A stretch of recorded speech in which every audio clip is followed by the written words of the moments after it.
What is your plan to vote? Tomorrow is Election Day. It is Springfield's Morning News. I'm Greg Bishop on 92.7 WMAY, Springfield's News and Talk.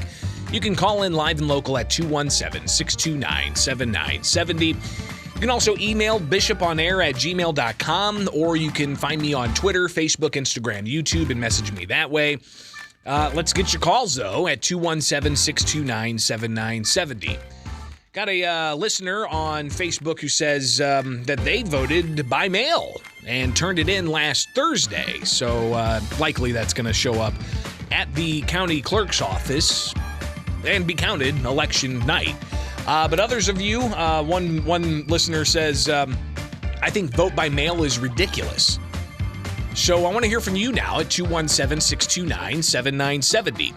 So last half hour, we delved into a little bit of recent history lesson with, the Republican challenger for Governor Darren Bailey filing lawsuit against Governor J.B. Pritzker over the COVID-19 lockdowns and school closures and so on.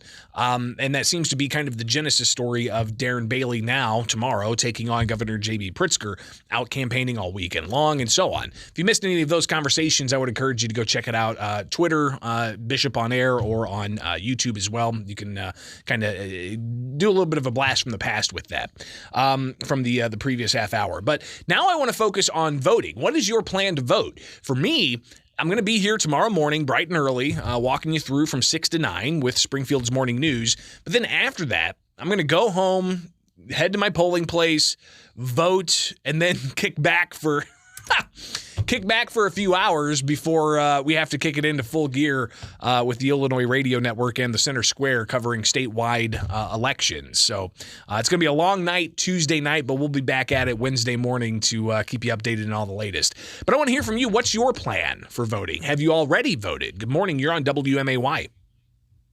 What's the earliest the polls is open? I think 6 o'clock is when they open in the morning, but you could still early vote as late as today. What's the latest they stay open? I believe 7 o'clock, unless there's any 7? Problems that may happen at a polling place where, if there's a snafu, then they might have to allow for the polling place to stay open later. We see that a lot in Chicago. But yeah, typically polls close at 7 p.m. tomorrow. Well, I won't come down to the deer stand until about, 11:30. I guess I can drive all the way back. But I'd like to know, unless I kill one. If I kill one, I can go vote anytime I want. But 7 o'clock, that sounds pretty reasonable. I don't know. Maybe I'll just either around noon or 7, I guess. It all depends upon what I get. And that's why the polls are open, for you to find it in your day to go vote in person. So, yeah, I take it you're voting in person. Appreciate that. Good luck getting that deer. Good morning. You're on WMAY. What's your election plan? Good morning. Vote in person, obviously, but we all need to understand that Election Day doesn't exist anymore. Yeah, it's turned into election month, if not more.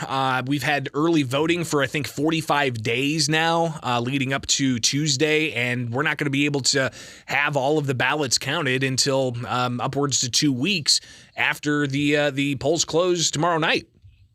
Well, I'm not that concerned about early voting, but when your news team just reported on it, that as long as it's postmarked by tomorrow, it has 2 weeks to be counted. That's ridiculous.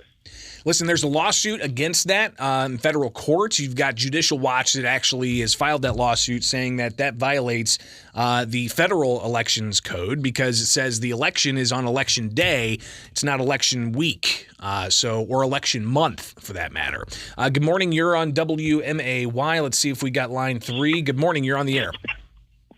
Good morning, Greg. Yes, of course I'm going to be voting the American way in person so I can see my very valuable contribution to this society put in that machine that I guess it either shreds it or counts it. I'm not sure. But, I'm really concerned about some of this local Gail Simpson thing. What's up with all that those charges of corruption and such? I've been seeing. No, wrong person.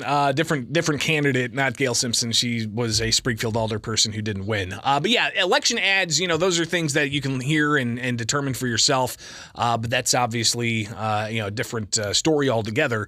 Something we'll actually talk a a lot more about tomorrow. Everything from these newspaper publications that are being mailed out to radio ads and TV ads. So we'll talk about the advertisements at another date. But I want to hear from you. 217-629-7970. That's the phone number. Are you voting early?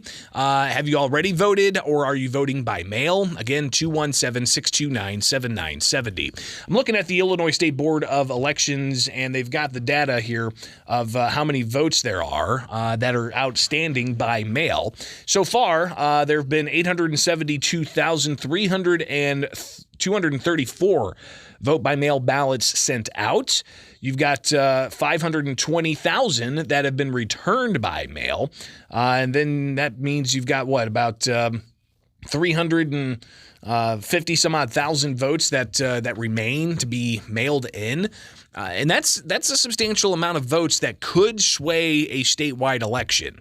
And again, you've heard already some criticism of those who say that this mail-in balloting, having the ability to count it up to 2 weeks after the election, is problematic, even with a federal lawsuit pending. But you've got to, again, flash back to how we got to this point with expanded vote by mail. We had, of course, the absentee balloting, which has been around for I don't even know how long.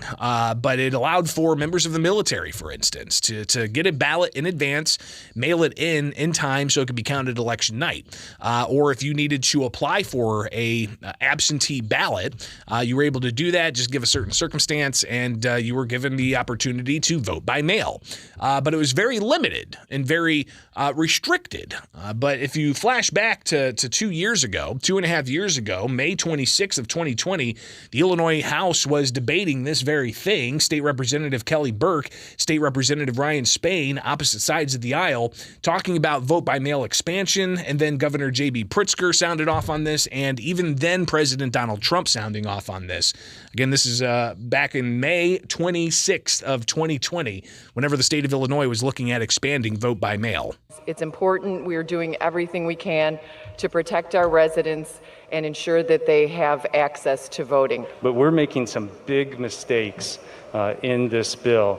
And the one that I'm most deeply concerned about is giving rise to massive ballot harvesting initiatives that really destroy the integrity of the elections that I think we're all here sworn to uphold and represent. Or rather, applications to everybody that voted in the last number of elections, and still giving everybody else the ability to apply to get a ballot, I think is a reasonable compromise and gets us what we want, which is people don't need to go to a physical balloting location.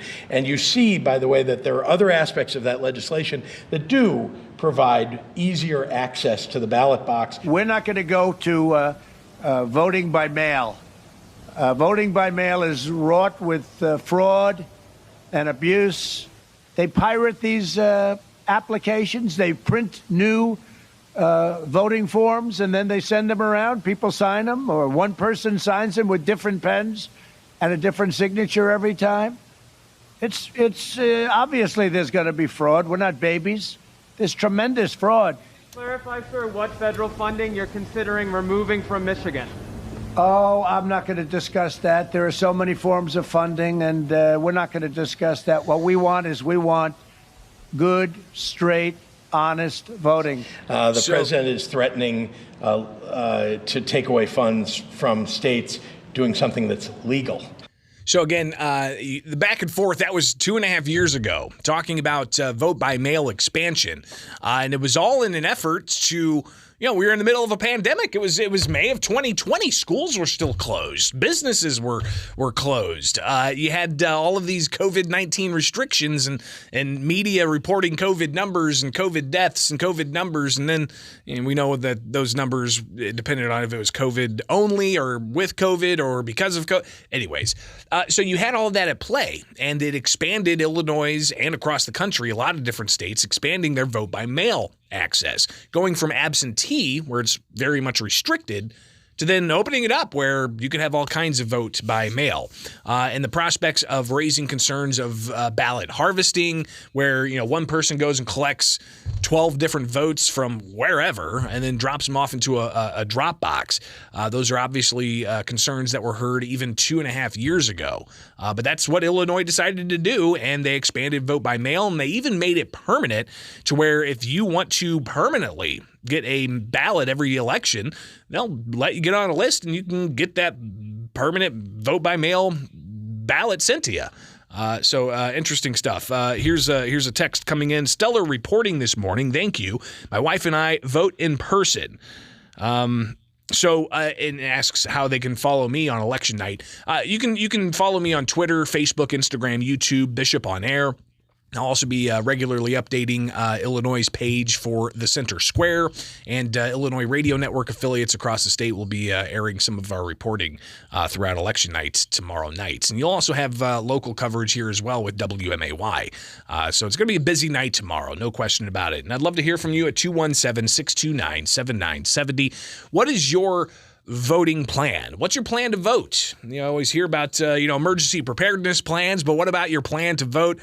Had an individual call just earlier about how they're likely going to be up in a deer stand, and depending on if they get a deer or not, then they may be able to get there by noon. If they get a deer earlier, then hey, it could be earlier. But definitely make that plan to vote and get out to the polls. It is absolutely important that people vote. And listen, I got another message from a listener earlier today that really raised concerns that he's finding it problematic because he doesn't think any of these candidates really reflect their views.